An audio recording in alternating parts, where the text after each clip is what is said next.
What's up, guys and girls? This is Dustin the Grinch coming at you from Game Tato, another episode of Candid Couch. And I've just been thinking about the success of the PlayStation 4. And a lot of people are talking about all this PlayStation 5 mumbo jumbo. That ain't gonna happen anytime soon, buddies. That's a long way out. The PlayStation 4 is way too successful. Over this holiday season, it just hit 73.6 million units sold. And their games are selling tremendously. Like they're beating, I could quote all these numbers, but we don't need to get into that.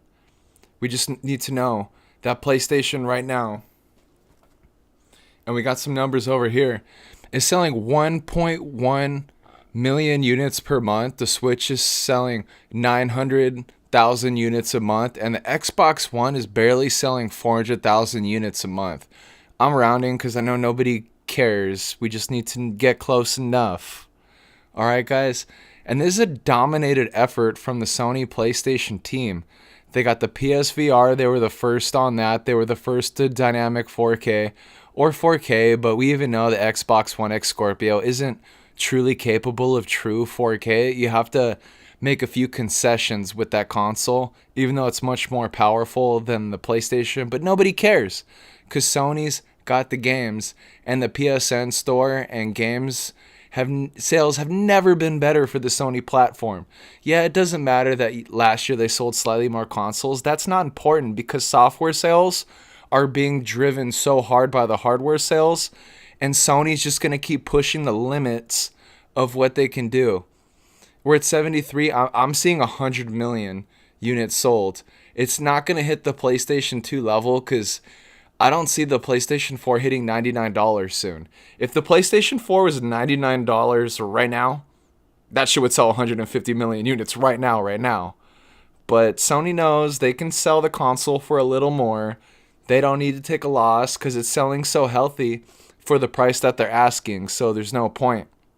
It's a complete domination of the industry.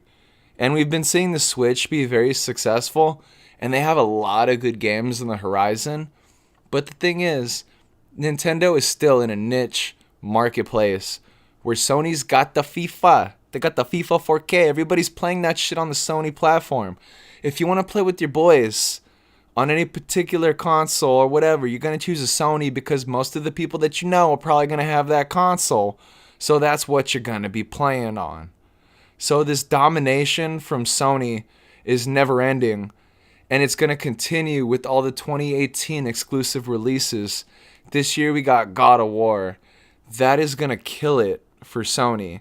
With Days Gone, I don't think we're going to get the new Kojima game. That's going to be a...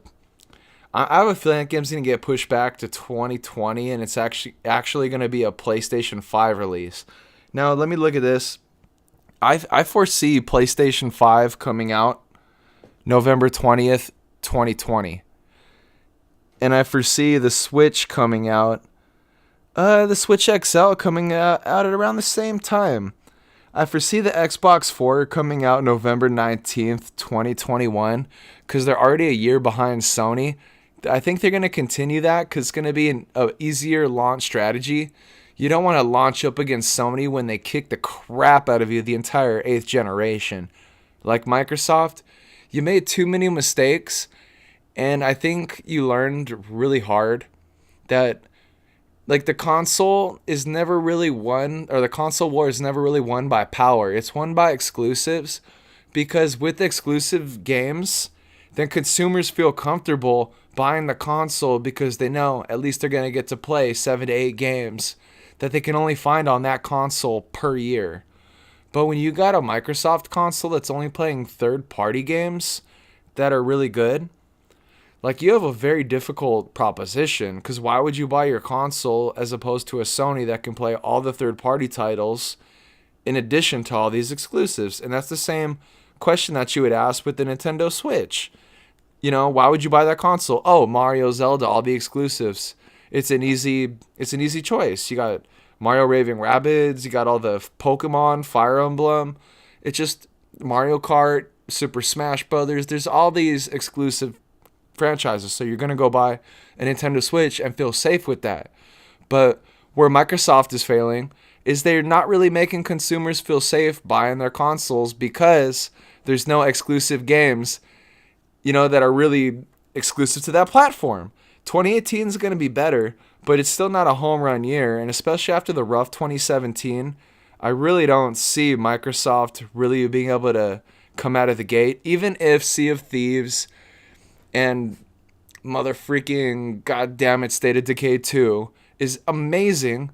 It's not really gonna matter so much because Sony's been doing exclusives consistently for 3 years. They've been bringing it since the beginning of the generation with Bloodborne, even when exclusives weren't that big, from walking out with the Crash Bandicoot announcement. Sony has just been keeping the excitement, especially in 2016 when they just murdered E3 with the Final Fantasy VII relaunch announcement. And all this fanfare, they really captured the imagination of the people. And Xbox really lost the imagination with the Kinect.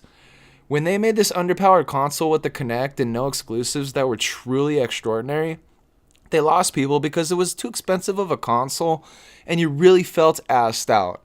Now, me as an Xbox One X owner and purchaser, if I got a console from Microsoft sooner than 2021, I would be very upset, and then they're busting a Sega trying to release too many peripherals, too many consoles, too much crap, and they're going to have their shared reality experience coming to Xbox One. That's going to be the new hype. You buy the headset on the PC, or you buy it on your Xbox One X, and you play it.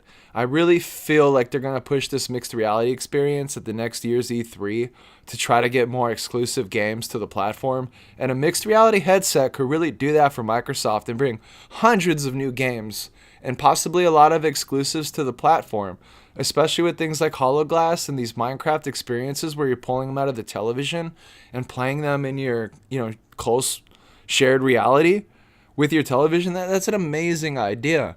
But the thing is, Sony, on the other hand, is giving you what you want. They're staying they're staying the course. They're not taking any chances that are out of control. They don't need to come out with the PS5 anytime soon. Even 2020, November 17th, is a little early. They could really push it to November 18th, 2021, but I don't recommend that. You drop the price of a PlayStation 4 to $99 in 2020 around October, right? And then you don't announce. See, that's the thing. You go to E3, you announce the PlayStation 5 2020, that year's E3. Slightly after that, you announce the price drop to get rid of all the PlayStation 4s and anybody that doesn't truly care about games. You get them to buy that PlayStation 4 for cheap. And the PlayStation 4 could easily do 120 million units with the severe price drop a year or two down the road to set up the PlayStation 5 success and to get everybody on that bandwagon. We're at a very interesting point in the generation where Sony's dominance is so strong that Microsoft has like the 33% market share. It's terrible. And like Switch is like 7%. Like Sony is just murdering the market. And it's through all these exclusives and the 4K HDR. I'm sorry, but the checkerboarding is amazing through all the in-house Sony developers. They're truly getting graphics that you didn't think they were going to be able to get, and they're doing that. And they're bringing these games out, and they're not getting delayed. Sony is doing what they say, and they're giving us so many great games that you could turn on your PlayStation 4 anytime and find a new game that is going to be amazing to you. And that's a truly, truly, truly amazing thing that in this generation, we have one console that has never really messed up. Like, you got Switch, doing a lot of weird things, like where it's not really letting you record, or their online infrastructure is terrible, or they come out with this Splatoon 2 headset that's retarded. See, Nintendo still isn't fully clear. They still have their head in the ass, in their asses a little bit, but PlayStation is straight shooting.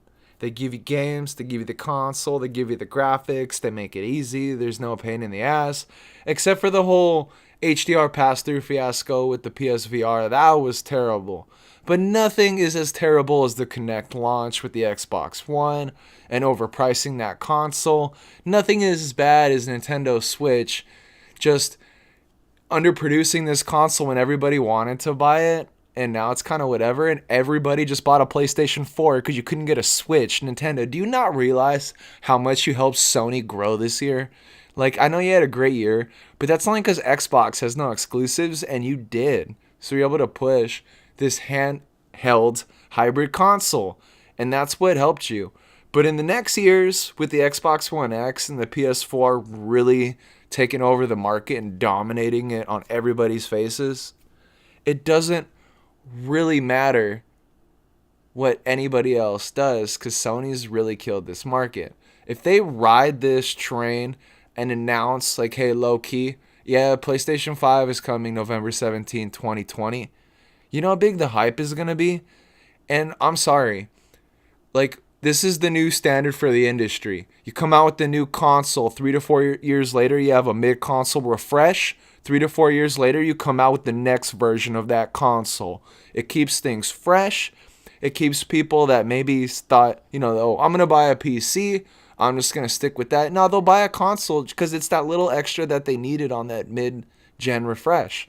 So it's really good. I think the market's really healthy. There's a lot of good games coming out. If we get more exclusive games on the other consoles, I know Nintendo's doing great, but they need more. They need Super Smash Bros. Ultra or Supreme. That should have already been announced in the Nintendo Direct a few days ago, but they didn't do that, and that really hurt the excitement for the console, because we need a Super Smash Bros. Game that doesn't lag and really helps tournaments form and helps the community grow. Nintendo's never done enough to help the Super Smash Bros. Community, and they've never really done enough to help any community that they've been in.